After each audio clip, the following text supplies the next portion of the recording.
الحمد لله بنعمة التتم الصالحات وتنزل الرحمة والمغفرة. أشهد أن لا إله إلا الله وحده لا شريك له وأشهد أن محمدا عبده ورسوله لا نبي ولا رسول بعده.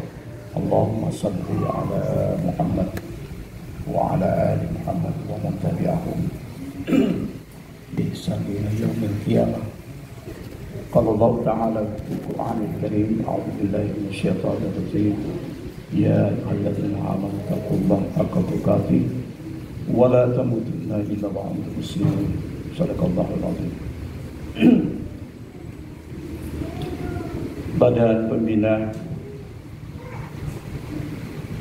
Yayasan Ashabul Kahfi yang saya hormati, Dewan Pengawas beserta jajarannya yang saya hormati, pengurus Yayasan Ashabul Kahfi yang saya hormati, pimpinan Pondok Pesantren Tahfizul Quran Ashabul Kahfi yang saya hormati, serta wakil pimpinannya,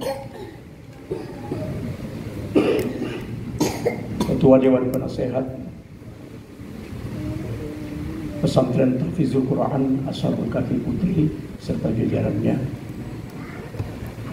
pimpinan Pondok Pesantren Ashabul Kahfi Tahfiz Quran Ashabul Kahfi Putri yang saya hormati, hadirin wal hadirat yang dirahmati Allah SWT. Alhamdulillah, puji syukur kepada Allah, kita semua kumpulkan oleh Allah di tempat yang mubarakah ini dalam rangka mengikuti rapat kerja yayasan yang kedua pada tahun 2022 Masehi. Ini adalah merupakan nikmat yang terbesar yang Allah berikan pada kita. Dan yang paling besar tentunya adalah nikmat iman wa ni'matul Islam. Kedua nikmat inilah yang membuat kita semua bisa, tadi disampaikan pengawas, komitmen, konsisten, istiqomah, dan seterusnya. Kalau tidak ada ni'matul iman wal Islam ini, kita yakin bahwa perjalanan kita ini memang dinamikanya seperti itu. Iman itu yazid bil ta'ah wal yanqus bil ma'siyah. Maka kita harus menjaganya iman itu, peningkatan spiritual kita. Semoga tentunya kita lebih istiqomah dan konsisten. Salawat dan salam semoga tercurah kepada junjungan Rasulullah SAW, keluarga, sahabat, tabi'in, tabi'in, dan insyaallah sampai tabi'in ke semua. Musyawirin yang berbahagia, kita ingat ungkapan Sayyidina Ali bin Abi Thalib radhiyallahu anhu. Mungkin jamaah masih ingat kata-kata beliau, al-haqqu bila nizam yaglibuhul batil bin nizam. Betul ya? Jadi kebenaran yang tidak terorganisir, kebenaran yang terpisah-pisah, ya, kebenaran yang parsial, yang terkotak-kotak, maka bisa yaglibuhul batil bin nizam, maka akan bisa dikalahkan oleh kebatilan yang terorganisir. Realitanya kita bisa lihat jemaah sekalian, kaum muslimin dewasa ini sangat terkotak-kotak, sehingga menjadi santapan empuk bagi tentunya mereka-mereka musuh-musuh Islam yang mempunyai kepentingan sesaat di dunia itu. Dengan demikian jemaah sekalian, salah satu bentuk ikhtiar kita, walaupun kita ini adalah jamaah jama'atul minal muslimin, afwan ya. Kalau kita lihat ciri daripada di Hidayatullah, jama'atul minal muslimin, bentuk ikhtiarnya adalah seperti ini. Dulu kita mengenal kepemimpinan Allah yarham Ustaz Abdullah Sa'id, kepemimpinan karismatik Tapi memang Allah berkehendak lain. Sebetulnya kita masih menginginkan kepemimpinan karismatik seperti Allah yarham. Tapi qadarullah, Allah mempunyai rencana yang lain. Wallahu wan nasu bitakfir wallahu bitakfir. Ya. Ketika beliau sudah tidak ada, maka apakah hidayatullah ini harus selesai? Tidak demikian. Maka kemudian dalam historiknya, saya mungkin bukan pelaku sejarah. Saya hanya mendengar dari istri saya yang pernah yang melihat langsung Allahu yarham. Ya, bagaimana kemudian hidayatullah ini bisa konsisten? Karena yang paling penting itu adalah kepemimpinan.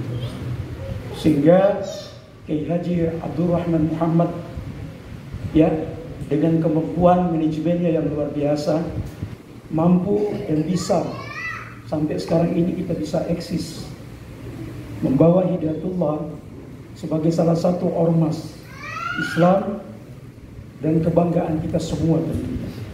Dan ini kita syukuri. Kita berada di dalam jamaah. Kita memiliki kemampuan manajemen yang luar biasa. Kita tidak memiliki kemampuan karismatik lagi.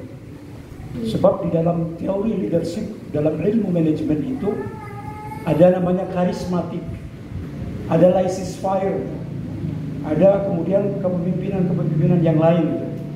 Itu ada di dalam ilmu manajemen. Maka dengan dinamika supaya hidayatullah konsisten itulah, maka diambillah kepemimpinan kolektif. Atau dalam bahasa manajemennya adalah kolektif kolegial. Segala bentuk pengambilan keputusan itu kemudian diambil di dalam rapat-rapat. Kita bersyukur kalau kita baca di kertas ini luar biasa. Banyak dengan rapat. Kadang-kadang setelah rapat mungkin barangkali kertas-kertas ini kita nggak baca, kita simpan. Saking bingungnya membaca. Ada rapat pengawas, rapat ini, rapat itu, rapat ini, rapat itu. Subhanallah. Tapi sebetulnya ini adalah latihan kepemimpinan di dalam organisasi. Kalau di mahasiswa dulu ada namanya LDK, latihan dasar kepemimpinan. Secara natural alhamdulillah berjalan. Tapi dalam rangka kemudian untuk menguatkan agar lebih fiqh perjalanan lembaga ini, maka dibuatlah aturan seperti ini. Karena kalau kita kuat, manajemennya kita bagus, leadershipnya kita juga oke, maka insya Allah kita akan bertahan. Karena berapa banyak kemudian lembaga yang tidak memiliki manajemen yang kuat, top leadernya itu hanya bergantung kepada keturunan keluarga, akhirnya kemudian di dalam perjalanan yayasan itu tidak tertahan. Bahkan sampai berbunuh-bunuhan, mengangkat golok karena perebutan kekuasaan. Bahkan sebelum pemimpinnya meninggal dunia, itu sudah ada perebutan kekuasaan. Kalau Bapak dan Ibu sekalian melihat sejarah, bagaimana kemudian ya seorang pemimpin dibunuh oleh sekretarisnya, diracun oleh sekretarisnya. Itu dalam film-film Korea dan sebagainya.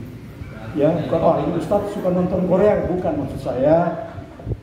Ya, bahwa memang itu salah satu contoh. Ada raja yang dibunuh oleh sekretarisnya karena perebutan kekuasaan. Tapi bukan sekretaris ini ya. I'm sorry, ya. Jangan tersinggung ya. Ini sekedar contoh. Maka jamaah sekalian, kita bersyukur ya. Alhamdulillah, lebih khusus Ashabul Kahfi. Dulu orang menganggap kita sebelah mata. Dulu orang menganggap itu tidak ada apa-apanya. Tapi karena ketergantungan kita kepada Allah, bukan kepada seseorang, maka alhamdulillah kemampuan itulah yang terorganisir dengan baik. Segala keputusan diambil dalam musyawarah, syura bainahum. Itu yang paling utama. Sehingga perjalanan Ashabul Kahfi ini coba terasa bukan? Terasa sekali. Ya, sampai kemana-mana orang mengatakan, wih itu luar biasa. Di saat krisis bisa membangun, Pondok Putra juga membangun. Orang di luar pada mengeluh itu. Penjual nasi goreng aja. Kalau bapak beli nasi goreng, kebetulan saya doyan nasi goreng ya, mengeluh. Harga kecap sekarang udah naik, semua pada naik. Kita di pondok, apa yang mengeluh? Kan? Alhamdulillah, walaupun beras sudah kosong tiba-tiba datang. Kita tidak pernah menanam padi, tidak punya sawah. Tapi beras kan datang sendiri. Betul tadi disampaikan pengawas. Luar biasa, kalau spiritual dijaga maka. Jadi harus sempurna. Spiritual hebat, manajemennya juga hebat. Kepemimpinan juga harus hebat, harus bagus. Maka dilatih. Ya. Nah, kalau kita lihat realita di dalam perjalanan SK yang dikeluarkan, memang idealnya kan 5 tahun. Tetapi pembina melihat kinerjanya.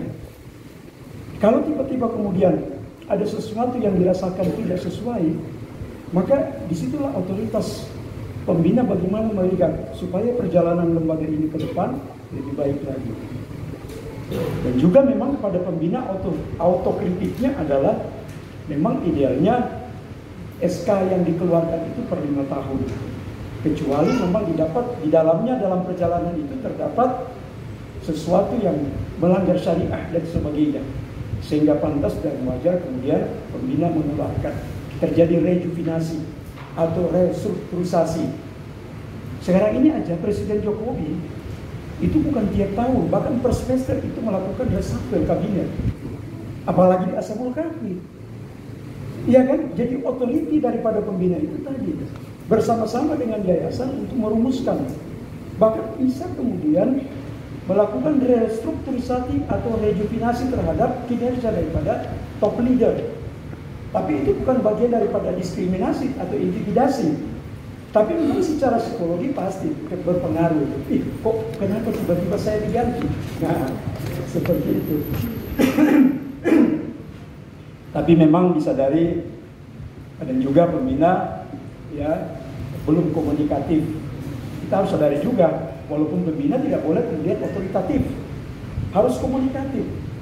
Penunjukan pada seseorang itu memang harus bentuk komunikasi, layak atau tidak layak dan seperti itu. Seperti itu. Jadi semua sebetulnya dalam perjalanan kita, alhamdulillah tadi disampaikan oleh pengawas. Nah, ini rapat-rapat kerja yang kedua. Otomatis pasti menyedot tenaga dan sebagainya. Apalagi bendahara, kan pasti bicara rakyat kedua, bicara anggaran dan sebagainya. Tapi nggak apa-apa. Insya Allah mudah-mudahan Allah akan memberikan jalan keluar. Ashabul Kahfi kita ini ke depan lebih bagus lagi. Ya, baik dari sisi sumber daya insaninya, pembangunan fisiknya dan sebagainya. Kalaupun ada kendala itu biasa. Di Pondok Putra itu masih banyak kendala. Ya namanya perjalanan tidak ada yang mulus. Tapi kita nikmati aja itu, insya Allah. Coba lihat, kan luar biasa tuh perjalanan berjalan terus itu. Walaupun ada kendala-kendala nggak biasa, kita nikmati aja. Tidak perlu stres, dinikmati aja karena itu bagian daripada perjuangan. Di mana-mana Hidayatullah dikirim, mungkin lebih besar ujiannya yang ada di Pondok Putra ini. Ya, macam-macam ujiannya. Dan begitulah yang dirasakan oleh para as-sabiqun al-awwalun. Membangun pondok itu tidak mudah. Semoga teman sekalian dengan rapat kerja yayasan yang kedua, insya Allah mudah-mudahan akan menghasilkan program kerja yang lebih baik. Kedepannya kita lebih bisa memanfaatkan momen-momen yang ada ini untuk tetap konsisten dan komitmen di dalam menjalankan amanah. Sehingga pada kesempatan yang berbahagia ini tentunya dengan biiznillah, dengan mengucapkan Bismillahirrahmanirrahim, rapat kerja yayasan Ashabul Kahfi yang kedua, tepatnya hari ini tanggal 29 Desember 22 Miladiah, saya nyatakan dibuka. Ketuk ya. Alhamdulillah. Takbir. Takbir. Ya memang harus takbir ya supaya semangat. Demikian yang saya dapat sampaikan. Maaf atas segala kekurangan, pada Allah saya memohon. Wallahul muwaffiq ila aqwamit thariq billahi sabil haq. Assalamualaikum warahmatullahi wabarakatuh.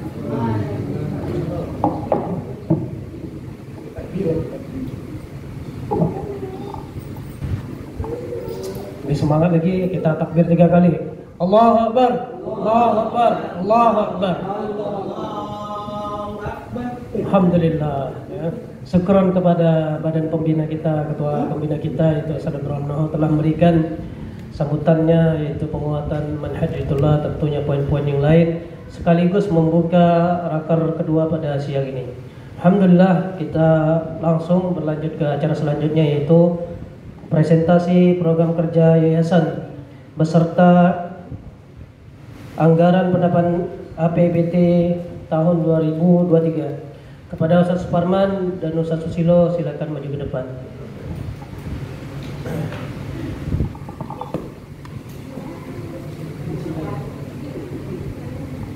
Diharapkan kepada seluruh peserta untuk sama-sama menyimak dan kembali merapikan tempat duduknya.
Bismillahirrahmanirrahim. Assalamualaikum warahmatullahi wabarakatuh.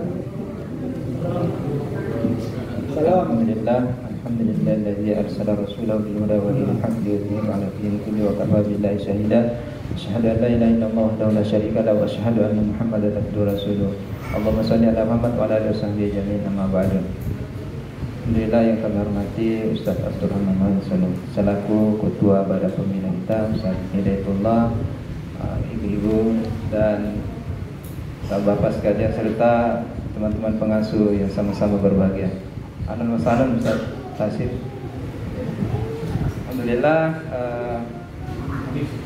Habib, oh ya Pak Habib Muntazirul Zaman. Alhamdulillah, kita kembali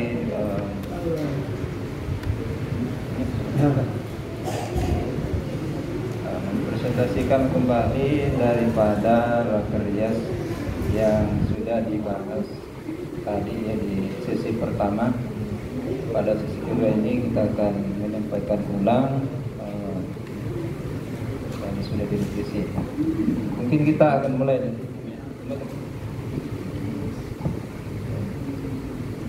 dari Ustaz Sila dulu.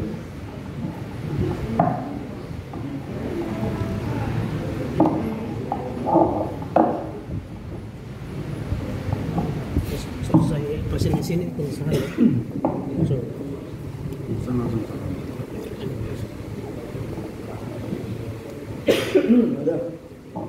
Ya, bismillahirrahmanirrahim. Assalamualaikum warahmatullahi wabarakatuh. Ya, sedikit saya akan menggantikan Ustaz Suparman ya, karena beliau ingin ke kamar mandi katanya. Sudah disebut. Oh iya, izin dulu ya. Pantun gak nih, pantun gak nih? ATM gitu. Pantunnya lampu merah diterobos. Situ banteng bos. Lanjut ya. Di sini saya akan memaparkan program kerja ya. Yang pertama di bidang pendidikan. Ya, tentu saja ini yang pertama adalah indikatornya adalah tercapainya legalitas sekolah. Programnya adalah legalitas sekolah formal MTS Ashabul Kahfi. Ya, uraian tugasnya tentu saja nanti mengurus ya legalitas untuk sekolah formal. Yang pertama akan kita urus nanti adalah MTS-nya dulu. Gitu ya. Kebutuhan tentu saja kita butuh tanda tangan persetujuan warga, data pengurus, anggaran sekitar 20 juta. Kemudian ada peningkatan SDM.